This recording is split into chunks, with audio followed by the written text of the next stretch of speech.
You hear the music. Tiki and Tierney, CBS Sports Radio. Phil Simms. Now, Phil watches the show. He's one of the great dudes, man. Simms is a foxhole kind of guy. He's loyal. Super Bowl champion, great New York Giant, great broadcaster. Phil, welcome back to Tiki and Tierney. How you been, buddy? I'm doing well. I really appreciate you guys having me on everything, and I'll just start out with this. I don't know why the Hall of Fame got on my mind today. I think I was talking to my son. We were griping and crying about why isn't Dan Reeves in the Hall of Fame? Why is Marty Schottenheimer not in the Hall of Fame? Those things. And, you're sitting and we're talking to a guy. I'm talking to one. His name is Tiki. You look at his career and numbers and all that, because numbers are everything. Why isn't Tiki in it? So I don't know. That Hall of Fame gets me upset every year. Well, you know what? Hold on. Tiki, let me defend you here. But I want to back that up a little bit more because you're not wrong, Phil. But, Phil, what you need to do is you need to say that a little more loudly. And you need to say that on the NFL Today about Tiki. You need to say that in every public space that you're in. Listen, every time I go on the radio, I bet you I did it 20 times this year. I had a list of guys, and I griped about every one of them. And, I don't know what you got to do. Tiki, you just need a better publicist here. I know, right? Yeah, and the whole thing drives me crazy. I'm not crazy, but I just get upset by it. Yeah, I know, rightfully so. Yeah, you know what I mean? mean. I think I know. I followed and been in football long enough.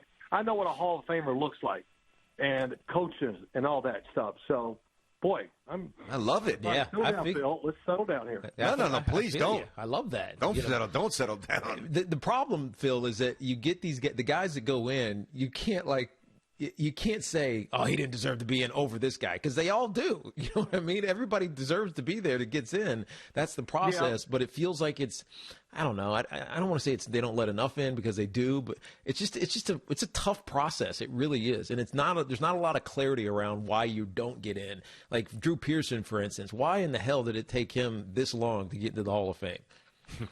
Well, that's a good question for all of them, for many guys, and it's like, oh, well, we just can't get him in there, and this and that, and I'm not going. Everybody will say this. Well, you're griping about, Tiki and other guys not getting in. Who would you take out? Well, I don't want to do that because that's like talking about a player's money and stuff like that. His family, those are off limits, and I'm happy for anybody that gets in, but also there's times when guys get in over other ones, I just go, oh, my gosh. Yeah. And what's going on your side, I don't mean to do this just for your show. You got numbers, and, it's hard to, like a guy like Chris Jones, one day when he retires, if he stays in he's not going to have numbers. Not going to, he wasn't a great side. Yeah, but he effed up many plays. Yes, he did. You know what I mean? Yeah. They're disruptors, and that is a great skill that lets other people have success. And but you have the numbers. I go, if you're a receiver, a running back, a quarterback, or if you're a big sack guy, man, your chances of going in are much better than a lot of other guys. That's a good point. Well, and by the way, Phil, when you started this, I thought you were going to tell us that Chris thinks he should be in the Hall of Fame. I mean, we love you, son, but I mean, yeah. No, I don't think no, he wouldn't do that. Yeah, I'm teasing you. So we're talking. He understands where he's at. I know you are. I'm totally teasing. Phil Simms is with us. All right, listen, Phil, I know you're from a different generation. We're pretty much, we think the same in terms of competitive. We're pretty much the same. You're a little bit older than us, but we still consider you our generation. So we think very similarly. But I think that Dak Prescott, and Tiki dismisses it, not a big deal. I think Dak's got every right to be ticked off for not being in the hype video. I know he's not under contract. I understand that part of it. But to me, that's a miscalculation on the part of the Cowboys. If you're Dak, I mean, your feelings have to be hurt a little bit, right? Let me think about that for a second. Of course. Thank you. Slap me across the face one more time. But they've been doing that for 2 years, though, Phil. The contract's a little different. I understand that contract. We're talking about large sums of money, and I kind of understand that a little bit. But something like that, I mean, come on.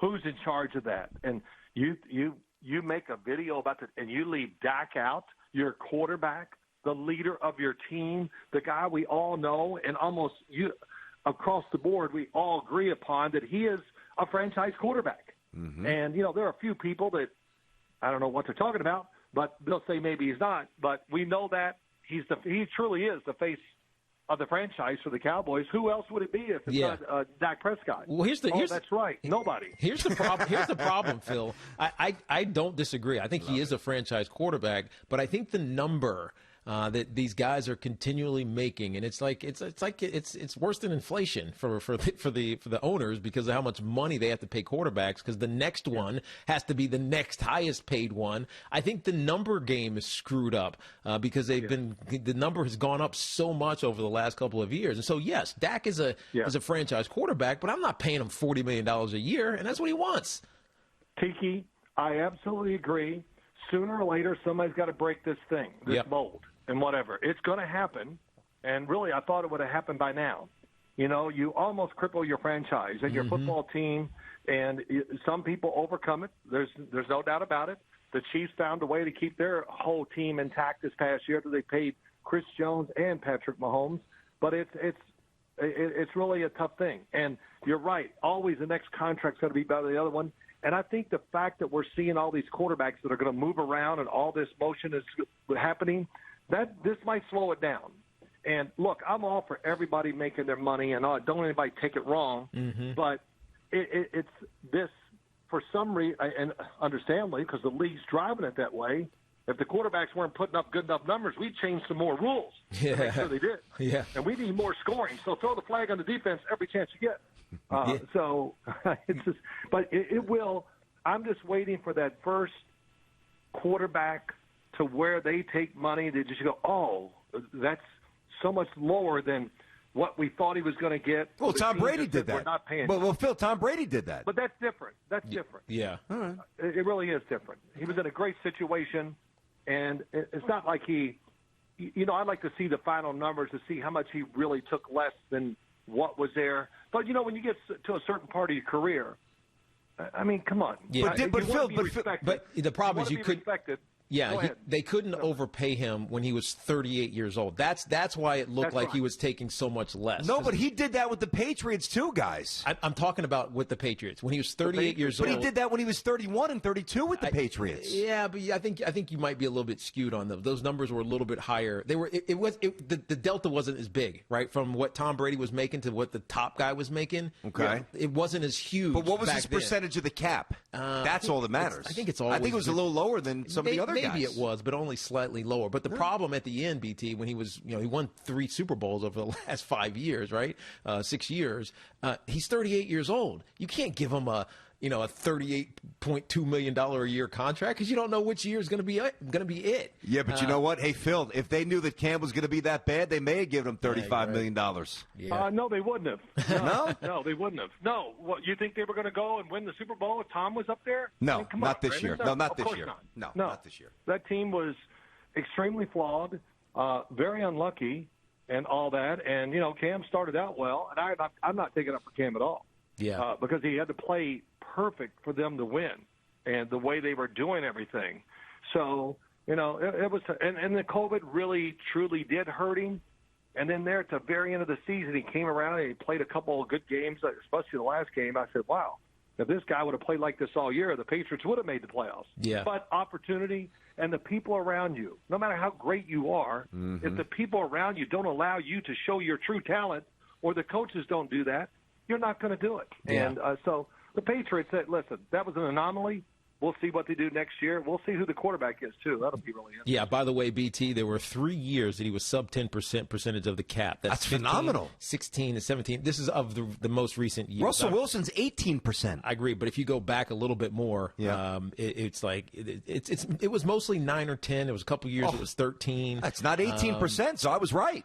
I agree. I was right. I mean, it's still a big number of the cap. 10% is a big number. I mean, but not 8. You can from 10% to 18%. You can round out the roster, unlike what Russell Wilson's chirping That's right. about. That's exactly. That was my point. So we're talking to Phil Simms. Real quick, Brandon, is the fact that now we're talking about those times, whatever. Now the offense, you can literally generate the offense, and you can suffer on the defensive side. And then you look at teams. Just look at the Kansas City Chiefs. They got a lot of stars on offense, and they found a way, hey, if our offense is so great, it can keep our defense in good situations where they don't have to be, one of the top defenses in the NFL, which they're not. Yeah. there is ways around it, and I think we're getting to the point in the NFL where if you build a great offense, your defense, you can slide by taking chances, doing things differently, or just trying to hang on a little bit because the offense is going to overpower the other team. Thanks for watching. Make sure you like and subscribe, and don't forget to hit that bell to be notified when we drop fresh content.